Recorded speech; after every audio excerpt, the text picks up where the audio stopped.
캐나다에서 대학을 졸업을 했고, 그러다 보니까 전 당연하게 캐나다에서 살아야 한다는 생각을 했던 것 같아요. 졸업을 한 후에 당연히 취업을 해서 여기서 회사를 다녀야겠다 이렇게 생각을 했고, 사회 초년생이 되면서 마련하게 되는 모든 생활 기반이 이제 캐나다에 생겨버린 거예요.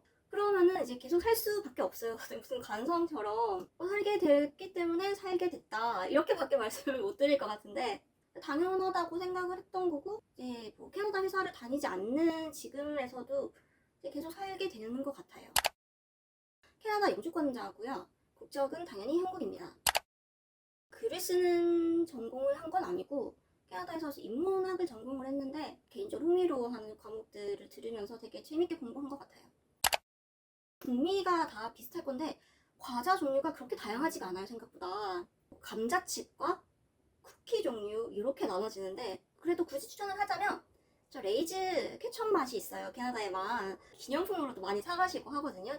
근데 정말 말 그대로 케첩 맛이고 엄청 셔요. 셀레브레이션이라는 또 캐나다 과자 브랜드가 있어요. 거기서는 이제 쿠키나 뭐 샌드, 우리나라 빈츠 생각하시면 될 것 같아요. 그 여러 가지 맛이 있거든요. 그 중에서 이제 라즈베리 잼 맛을 좋아하고요. 사실 이 부분은 정말 제가 끊임없이 고민을 하는 부분인데요. 지금보다 조금 더 어렸을 때, 이제 갓 대학을 졸업을 했을 때는 캐나다 말고 다른 곳에서 산다는 생각을 해본 적이 없어요. 뭐 기회가 된다면 미국에서 살고 싶다는 생각은 해봤었는데, 그거 말고는 이제 다시 한국으로 돌아가야겠다 이렇게 생각을 해본 적은 없고 그랬었는데, 이제 제가 점점 이제 나이가 들고 주변에 저보다 더 나이가 드신 분, 더 오래 사신 분, 이런 분들 이제 말씀을 듣고 저도 좀 보고 느끼는 게 있을 거 아니에요. 이제 여기서 이제 외국인으로 살면서. 그러니까 조금 더 생각이 많아지더라고요. 이거는 사실 뭐 해외에서 혼자 사시는 분들이라면은 공통적으로 하는 고민일 텐데, 아마 저는 앞으로 계속 사는 동안도 굉장히 치열하게 고민을 할 것 같아요. 점점 살면 살수록 뭐라 그래야 되지? 좀 포지션이 애매해지는 부분이 있어요. 이제 완전히 캐나다에 속하는 것도 아니고 그렇다고 한국에 속하는 것도 아니어서 좀 양국에서 이방인이 된 것 같은 그런 묘한 기분이 있어요. 이걸 조금 즐기는 편이긴 해요. 근데 아마 나이가 더 들고 지금도 더 들고 이제 주변의 친구들이 떠난다거나 그렇게 되면은 이런 부분에서 좀 외로움을 느끼지 않을까. 아무래도 저도 사람이니까 어딘가에 이제 소속감을 가지고 싶지 않을까. 이런 생각은 이제 막연히 하고는 있는데, 앞으로 그 10년 계획에서는 제가 한국에서 가서 살지는 않을 것 같아요. 저는 INTJ에 가까운 성향을 가지고 있고요. 사실 뭐 이런 거는 뭐할 때마다 바뀌기도 하고, 그러니까 이런 성향도 있고 저런 성향도 있는데 약간 이게 조금 더 우세하다라고 저는 생각을 하고 살고 있습니다. 아무래도 그 시차가 있으니까 한국에 있는 것보다는 원활하게 연락이 잘 되지는 않아요. 그래서 제가 보통 10시에서 11시 사이에는 자러 가니까, 그때가 한국은 오후잖아요.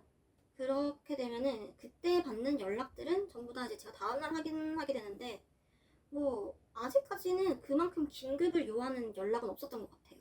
그리고 세금 문제도 몇 번 질문을 받았던 것 같은데, 일단 저는 모든 수익이 한국에서 발생하고 있어서 종소세 신고도 하고 캐나다에도 소득 신고를 하고 있어요. 같은 소득에 대해서 두 번 세금을 내는 건 아니고, 캐나다가 한국보다 그 세율이 조금 더 높다 보니까 그 차액만큼을 이제 캐나다에 내는 개념이고요.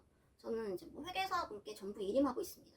그래서 뭐 어쨌든 뭐 불편한 점 같은 경우는 생활비를 환전을 해서 송금을 해야 된다는 건데, 아무래도 이제 환율이 안 좋으면은 또 제가 그만큼 손해보는 금액이 있어서 좀 아깝죠. 이제 몇 년 동안 환율이 낮아서 좋았는데, 얼마 전에 이제 캐나다 달러가 1,000원이 넘어가면서 제 이제 피 같은 인세가 좀 증발하기도 했어요.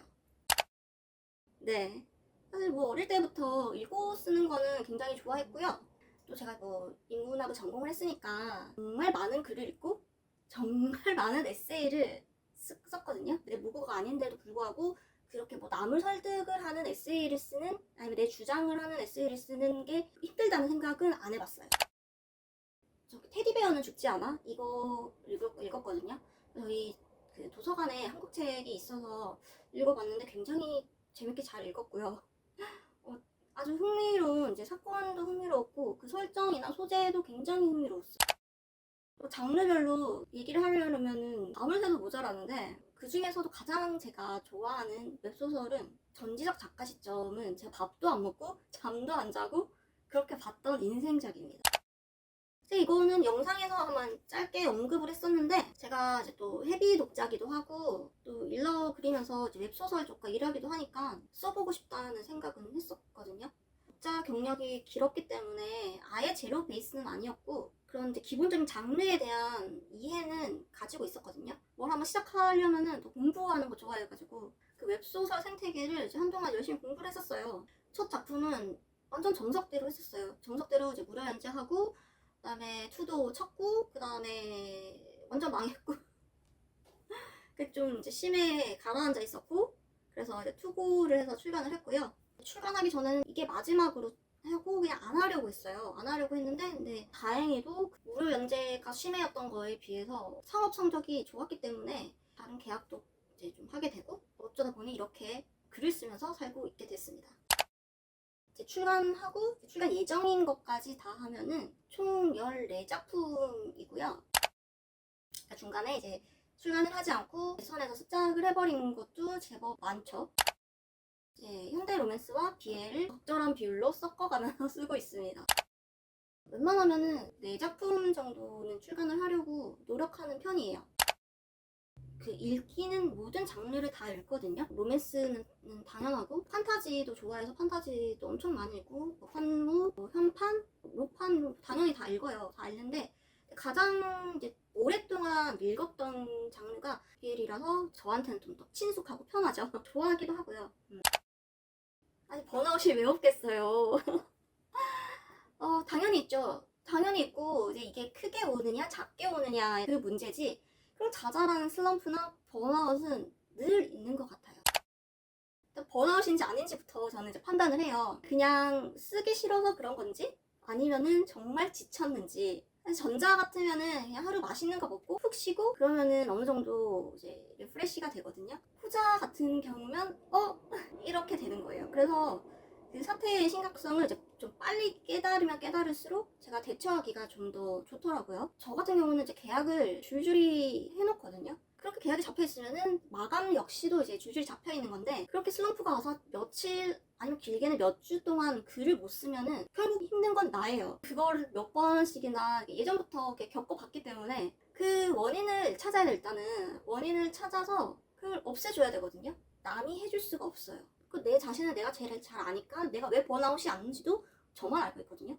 그래서 만약에 작업량이 너무 많은 거면 좀 줄이면 되는 거고 아니면 출간을 했는데 성적이 저조해서 오는 거면은 차기작으로 복수를 하면 되는 거예요. 이게 누구한테 복수를 하는지 모르겠지만 어쨌든 차기작으로 복수를 하겠다 이렇게 생각을 하고 아니면 그 외적인 부분이면은 그거를 어떻게든 뭐 돈을 쓴다거나 아니면 어떻게든 빨리 해결하도록 해야 돼요. 특히 저는 이제 이럴 때는 이제 일시적으로 기분이 좋아지는 뭐 행동을 좀 더 경계하는 편이거든요.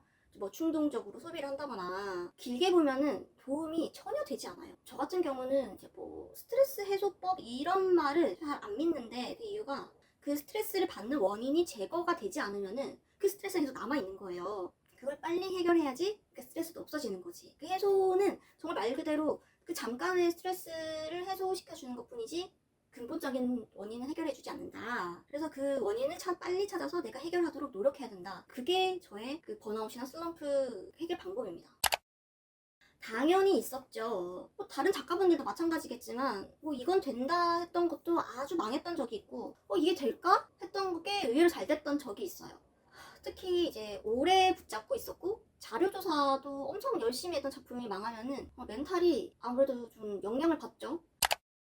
그걸 경험하고 나서 이것도 이제 뭐 슬럼프와 이어지는 이야기긴 한데 방법을 찾은 게 멘탈을 부서질 틈을 안 주는 게 가장 좋은 방법이에요. 제가 이제 계약을 여러 개를 잡는 이유도 멘탈 붕괴를 방지하기 위해서 그런 거거든요. 우울할 틈을 안 줘야 돼요. 당장 이제 앞에 마감이 닥치고 막 교정이 도착을 하고 그랬는데 침대에 누워서 웅크리고 있을 시간이 없더라고요. 혼자 우울해 있다가 마감 못 지키면 나만 손해예요. 항상 그 점을 염두에 두고 어쨌든 잘 털어버리려고 노력을 하는 편입니다. 첫 작품을 출간을 하고 나서 느꼈던 부분이랑 이렇게 질문해주신 분의 이제 그 말씀이 많이 비슷한 부분이 있어서 저도 사실 공감을 많이 했는데 저 같은 경우는 사실 첫 짝이 생각보다 성적이 잘 나왔던 편이었어요. 첫 짝이 잘 되든 못 되든 차기작은 첫 짝보다 더 잘 돼야 된다 이런 생각을 하시잖아요 보통은. 또 혼자 이것도 써보고 저것도 써보고 이제 하는데 성에 안 차는 거예요. 나는 정말 어마어마한 가짝을 써보고 싶다. 써보고 싶다가 아니지 써야만 한다. 내가 뭐라고 이런 생각을 가지고 있으니까 그게 뭘 써도 성에 차지 않고 뭘 써도 허접해 보이고 뭘 써도 유치한 거예요. 그때 아마 쓰다가 버린 것만 한 10개가 될 거예요. 왜냐하면은 저도 이제 첫 짝도 장편이었어요. 70만 자가 넘었었는데 제가 완결까지 끌고 가면서 느꼈던 부분이 있을 거 아니에요. 이게 부족했어. 이때 이걸 조금 더 잘해볼걸. 그 생각을 가지고 차기작에는 그걸 더 보완해서 진짜 완벽한 작품을 만들어봐야지. 그럼 더 좋은 작품이 되겠지? 전혀 아니었어요. 그때 저는 여전히 개뿔 아무것도 아는 게 없었고 그쵸. 아무것도 아는 게 없었으니까 당연히 헤맬 수밖에 없었고요. 첫 작보다 더 열심히 썼던 차기작은 결국 망했어요. 저뿐만 아니라 이제 많은 작가님들이 이 시기를 겪는 것 같아요. 근데 정말 진부한 얘기인데 그냥 계속 쓰는 수밖에 없어요. 그리고 내가 허접임을 빨리 인정하고 그 엄청난 대작을 쓰겠다는 마음을 빨리 버리는 게 이게 중요한 시기이긴 한데 사실 뭐 어려워요. 어렵고 저도 못했던 거고 사실 아직도 못하고 있어요. 이걸 쓰고 다음에는 더 진짜 대박 작품을 써야지 출간과 동시에 그런 생각이 들기 때문에 사실 진짜 어려운 얘기긴 하죠. 그래서 저 같은 경우는 사실 뭐 멘탈이 그렇게 무르다고는 생각을 하지를 않아요. 여자 혼자서 해외 생활을 하면은 멘탈이 탄산이 부서질 일이 엄청 많아요. 그 과정에서 이제 좀 더 단단해지지 않았나 생각도 하는데 멘탈이 이제 조금 흔들리는 경우가 2가지 정도가 있어요. 첫 번째는 글이 잘 써지지 않을 때, 내가 마음먹은 것처럼 써지지 않을 때, 그리고 2번째는 성적이 잘 나오지 않았을 때 요렇게 되거든요. 첫 번째로 제가 말씀드렸던 글이 나오지 않아서 멘탈이 무너질 때 이럴 때는 그냥 울면서 쓰면 돼요. 그 계약을 한 그런 상업 작가고 중간에 멘탈이 흔들리거나 무너져도 어쨌든 써야 된단 말이에요. 그러면은 울어도 책상 앞에 앉아서 우는 거죠. 그럴 수밖에 없는 게 어쨌든 계약서로 묶여있는 관계이고 마감이 정해져 있고 나만 이 계약에 묶여있는 게 아니라 그쪽 회사, 그러니까 출판사에도 그들의 일정이 있을 거고 사정이 있을 거니까 어쨌든 마감일을 맞추려면은 내 멘탈과는 상관없이 손가락을 움직여야 된다라는 생각을 해요. 안 써줘도 그래서 정말 미칠 것 같을 때도 그냥 울면서 쓰는 거예요. 어차피 집에 혼자 있으니까 내가 운다고 봐줄 것도 아니고 달래줄 것도 아니고 손가락질 할 것도 아니니까 그리고 울어서라도 마음이 후련해지면은 그때 다시 또 마음을 잡고 그래 쓰면 되는 거니까요. 우세요. 2번째로 성적이 잘 나오지 않았을 때 이건 정말 좀 많이 영향을 받기는 하는데 그럴 때는 차기작을 쓰는 게 가장 멘탈에 좋습니다. 하루 종일 사실 저도 보거든요. 하루 종일 출간하는 날 한 며칠 동안은 계속 봐요. 사람이 안 볼 수가 없거든요. 왜냐하면은 내가 몇 달, 길게는 1년 이렇게 정성 들여 쓴 글이기 때문에 안 볼 수가 없어요. 매출이 어느 정도 나올지 궁금하기도 하잖아요. 성적이 내가 생각했던 것보다 안 좋을 때도 분명히 있어요. 가상의 적을 하나 만드는 거예요. 저걸 내가 차기작으로 넘어뜨려야지. 차기작으로 복수를 해야지. 이를 갈고 쓰는 거예요. 어쨌든 빨리 잊어버리고 다음 작품으로 들어가는 편입니다. 제가 영상에서도 한번 언급한 적이 있는데 내가 쓴 글은 당연하고 남이 쓴 글에도 읽을 때 그 문장 구조 같은 거를 이제 뜯어봐요. 이 사람은 이렇게 썼네? 어떤 표현을 썼네? 이렇게 분석하는 게 직업병이라면 좀 직업병이겠네요. 저는 그 일기를 쓸 때도 제 문장을 계속 검열을 하게 되더라고요. 일기인데 나만 보는 일기잖아요. 그런 것도 검열을 하게 돼서 저는 일기는 웬만하면 이제 영어로 쓰려고 해요. 그런 짓을 안 하려고. 일정 관리는 전부 저는 구글 캘린더로 해요. 특별히 마감이 엄청 급하다 이런 때가 아니라 보통 때면은 7시 반쯤 일어나는 것 같아요. 7시 반에서 8시 이 사이에 일어나서 간단하게 밥 먹고 날씨 좋으면 잠시 밖에서 뛰고 그리고 집에 와서 씻고 9시에서 10시 그 사이에 컴퓨터에 앉아요. 밝을 때는 일이 잘 안 되는 편이라서 오전에는 보통 초고를 쓰거든요. 초고를 엄청 빨리 거의 휘달리다시피 쓰고 그리고 점심을 먹고 그 후에는 이제 카페를 가거나 TV를 보거나 그리고 이제 오후쯤 돼서 다른 작품들 퇴고를 쭉 이어서 하는 편이에요. 저녁에는 저녁 먹고 인풋을 하고 잡니다. 굉장히 이제 모범적인 그러니까 하루 일과긴 한데 보통은 잘 지켜지지 않는 경우가 많아요. 글 작업 루틴을 말씀드려보자면은 제가 아침에 일어나서 바로 책상에 앉아요. 일정 확인을 하고요. 그리고 제가 오늘 이제 뭐 어떻게 진도로 나가야 되는지 트리트먼트 뭐 이런 걸 좀 확인을 해요. 그리고 노트를 펴서 뭐라도 써요. 그게 뭐 일기일 수도 있고 뭐 세부적인 트리트먼트일 수도 있고 아니면은 그림일 때도 있고 아무 생각 없이 이제 손을 움직이는 거예요. 손가락 소 근육을 좀 더 이제 활성화시켜 보자는 거죠. 그리고 또 아침에 저는 일어나면은 그런 영상을 안 봐요. 그 아침부터 뇌가 도파민에 이렇게 노출이 되면은 하루 종일 작업하는데 좀 영향을 미치더라고요. 그리고 나서 이제 지필에 들어가서 뭐 오전에는 5천자를 목표로 쓰고 오후에 또 5천자 목표를 이렇게 써요. 그렇게 되면 이론상으로는 하루에 10,000자를 쓰게 되는 건데 사실 그렇게 쓰기는 힘들고요. 어쨌든 오전에 5천자의 초고를 쓰면은 오후에는 이제 쭉 이어서 이제 퇴고를 하는 편입니다. 정말 적게 쓰면은 5천자를 쓰고요. 평균적으로는 10,000자 내외? 많이 쓸 때는 15,000자 쓰고 마감이 닥치면은 더 많이 쓰죠? 아예 통으로 하루를 쉬는 날을 딱히 정해놓진 않았어요. 그날 제 컨디션에 따라서 아예 쉬기도 하는데 그럴 때도 제가 뭐 핸드폰으로도 뭔가를 쓰려고는 하는 것 같아요.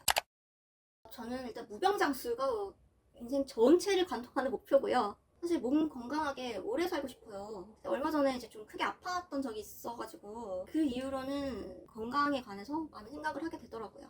물론 내 집과 내 자가의 집과 1년에 한 번쯤은 이제 비즈니스 타고 한국을 왔다 갔다 할 수 있는 그런 성공한 여자면은 더 좋겠고요. 출세와 명예욕? 농담이고요. 사실 뭐 완전히 농담은 아니고 이왕 내가 몸담은 분야에서 성공하면은 좋지 않겠어요? 수익이 아마 가장 큰 이유가 되겠는데요. 어느 순간 웹소설의 수익이 일러스트를 넘기 시작했고 이게 최근 들어서는 엄청나게 이제 역전이 돼버렸어요. 그래서 제가 생각을 했을 때 당분간은 소설 쪽을 좀 더 집중하는 게 맞지 않나. 또 다른 문제가 하나 있다면은 어깨나 팔 쪽에 이제 문제가 심각한 편이었어요. 뭐 저뿐만 아니라 이제 모든 그림 그리시는 분들 마찬가지겠지만 이제 고질병이죠. 어깨, 그다음에 손목 이런 것들이 이제 좀 많이 아프다 보니까 상대적으로 팔을 덜 사용하는 웹소설 쪽의 시간을 좀 더 할애하는 것도 있고요.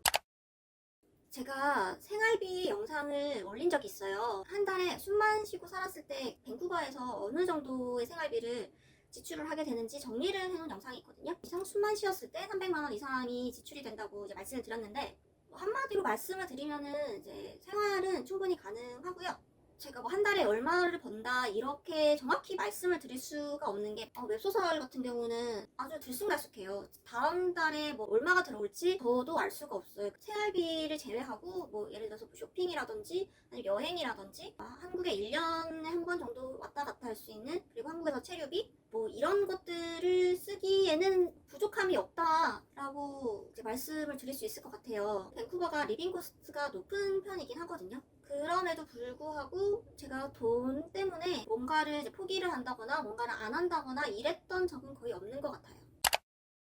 저는 시간보다는 글자 수를 세는 편인데요. 천자 기준으로 걸린 시간을 기록합니다.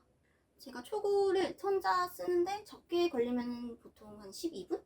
많이 걸리면 40분? 이 정도 걸리고 이제 퇴고는 그것보다 훨씬 더 오래 걸리죠. 이건 작업 스타일에 따라서 다를 것 같은데 저도 처음에는 한 작품만 쭉 이어서 썼거든요.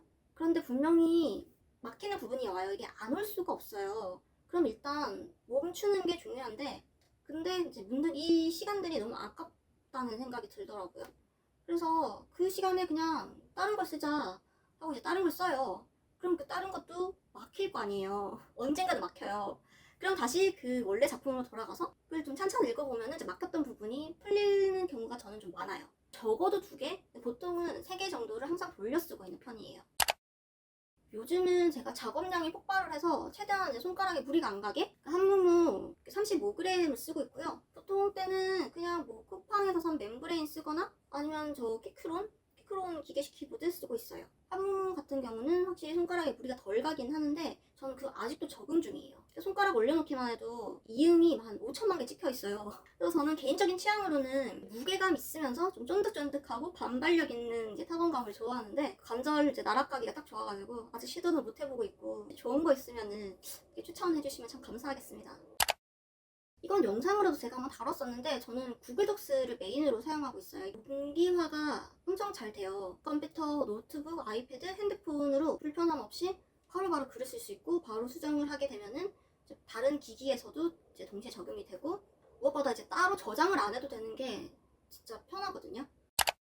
인간의 130가지 감정표현법과 트라우마 사전입니다. 또 감정 묘사하는 걸 좋아하기도 하고 중요하게 생각하는데 쓰다 보면은 결국 감정 돌려막기가 되더라고요. 표현 방법도 마찬가지겠고 그럴 때마다 이제 이 책 보면서 좀 도움을 많이 받기도 했고요. 트라우마 사전은 그 캐릭터 빌딩 할 때 자주 참고를 해요. 평탄한 삶을 산 주인공을 별로 좋아하지 않는 편이라서 어떻게든 이제 뭐 과거의 고난과 역경을 좀 다채롭게 겪었으면 좋겠고 그게 이제 뭐 로맨스의 기폭제가 됐으면 좋겠다 이런 주의라서 이 책의 도움을 좀 많이 받는 편이에요.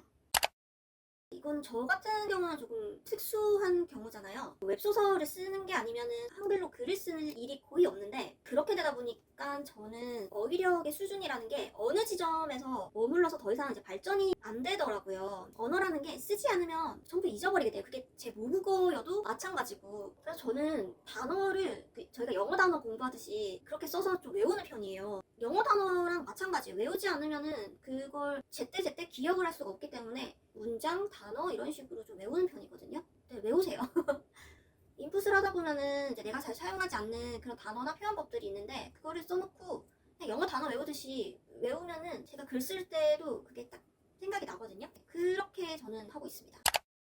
이게 눈을 찜질안 시키는 그런 건데 전자레인지 돌려가지고 눈에 올려놓는 거예요. 이렇게 자기 전에 안대처럼. 정말 하루 종일 사실 어떻게 보면 직장인보다 더 많이 모니터를 이제 보고 있잖아요. 그렇게 되면은 물론 이제 뭐 목이나 어깨, 뭐 허리 관절의 문제도 생기겠지만 안구 건조증이 올 수밖에 없는 환경이에요. 관절이 아프면은 대체를 할 수 있는 게 이제 뭐 하다못해 말로 글을 남길 수도 있고 그런데 눈은 사실 대체품이 없잖아요. 훨씬 좋아요. 진짜 이거는 너무 추천을 드리는 거고 사실 뭐 한국에는 이거 말고도 훨씬 더 좋은 제품들이 많을 거니까 이 영상을 보시는 모든 분들은 눈 관리를 항상 신경을 써주셨으면 합니다. 그래서 이거를 전자레인지에 한 25초 정도 데펴서 자기 전에 눈에 올려놓고 자면 다음날 아침에 눈이 훨씬 잘 떠지고요. 눈의 이물감도 훨씬 덜하고 시야도 선명한 것 같고 눈 찜질팩을 추천드려요. 제가 얼마 전에 영상에서 호카 신발을 샀다고 보여드렸는데 사실 제가 러닝화가 처음이라서 저게 좋은 건지 안 좋은 건지 사실 잘 모르겠는데 신어본 결과 나쁘지 않았습니다. 저는 작품 구상을 이제 한 번에 하진 않고요. 일상생활에서 늘 구상을 하고 있어요. 본격적으로 집필에 들어가기 전에 구상하는 거면은 사실 뭐 그렇게 대중 없긴 한데 정말 짧아야 일주일이고 보통은 한 달은 걸리는 것 같아요. 물론 이제 하루 종일 하는 건 아니고 다른 작품 집필 중에 이제 틈틈이 하고요. 캐릭터 구상이거든요. 보통 도중에 제가 작품을 접는 이유는 대부분 캐릭터가 정립이 안 돼서 아니면 내가 이 캐릭터를 이해를 하지 못해서 아니면은 이 캐릭터가 그렇게 매력적이지 않아서 사실 뭐 캐릭터가 좀 플랫해도 그걸 이제 필력으로 끌고 갈 수 있으면 상관없는데 그 정도는 아니다 보니까 좀 캐릭터에 많이 집중을 하는 편이고 보통 이렇게 이제 캐릭터가 안 잡히게 되면은 그 장면이나 에피소드에서 그 캐릭터가 어떻게 행동할지가 제가 떠오르지가 않아요. 이렇게 넘겼다고 해도 다음에는 또 고비가 또 오게 되거든요. 그게 계속 반복이 되면은 좀 많이 늘어질 수도 있고 그때마다 그렇게 작품만 붙잡고 있을 수는 없으니까 그냥 아예 작품을 버리거나 아니면은 그 캐릭터를 좀 빨아서 다른 작품에 쓰거나 이렇게 합니다. 이건 진짜 작바작인데요. 뭐 이번처럼 몰래 안에 장편 하나 무조건 더 출간하겠다 이러면은 진짜 이번에 한 2달? 2달 조금 더 걸렸어요. 2달 좀 더 걸리는 것 같고 이거 평균을 낼 수 있을까 싶긴 한데 장르마다 다르기도 하거든요. 그래서 이제 단권이나 2달짜리는 평균 한 2달 정도 걸리는 것 같고 3권 이상은 이제 4달 이상으로 잡고 쓰긴 하는데 글자 수가 늘어나게 되면은 그만큼 변수도 많아지게 돼요. 그래서 정확히 얼마라고 말씀드리기 좀 어려울 것 같아요. 스스로도 좀 즐기는 부분이 있는데 저는 그 상황을 굉장히 피폐하게 만들어서 주인공들을 대굴대굴 굴리는 거를 좀 잘하는 것 같아요. 사실 또 피폐물을 엄청 좋아하기도 하고요. 독자분들이 이거 너무 피폐해요, 이거 너무한 것 같아요 이렇게 막 괴로워하시는 거 보면은 좀 즐거울 때도 있고요. 따로 연습을 했다기보다는 제 취향이라서 좀 더 잘 살릴 수 있었지 않나 그런 생각이 듭니다. 네, 저는 동양 오컬트물을 진짜 꼭 써보고 싶어요.